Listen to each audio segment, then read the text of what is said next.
Voilà, je me présente, Alain Licop, je travaille pour le service public de Wallonie et je coordonne le réseau loup, compte tenu que le loup a fait son grand retour chez nous depuis maintenant 2016. Alors, à l'heure actuelle, on a deux meutes qui sont installées en Wallonie. Il y a une meute en Flandre, mais disons que c'est une matière régionalisée, donc on va parler surtout de la Wallonie. Ces deux meutes sont installées l'une dans les Hauts-de-Fagne, l'autre dans le Nord-Eiffel, donc assez loin de notre commune. Néanmoins, il faut connaître un petit peu la biologie du loup et savoir qu'à partir de ces meutes installées, il y a évidemment une reproduction des louveteaux et les jeunes de l'année précédente sont éjectés chaque fois de leur famille pour rechercher un nouveau territoire.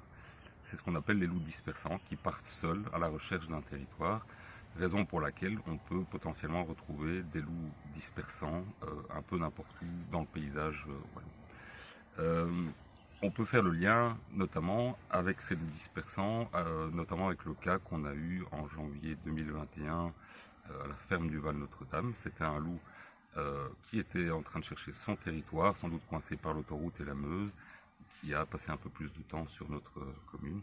C'était un loup de lignée italo-alpine, puisqu'en fait on est concerné à la fois par les loups qui viennent du sud, qui viennent du côté plutôt français, suisse, etc., et les loups qui viennent plutôt de l'Est, Pologne, Allemagne, et ainsi de suite.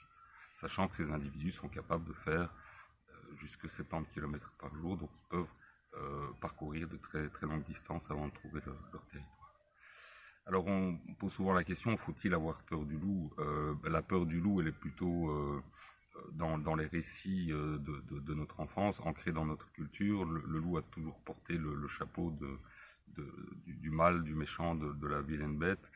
En réalité, le loup a une réelle crainte de l'homme, et donc généralement, c'est lui qui aura peur et il tentera d'éviter tout contact avec l'être humain.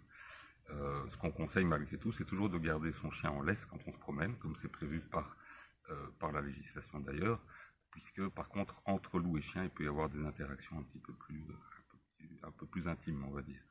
Voilà.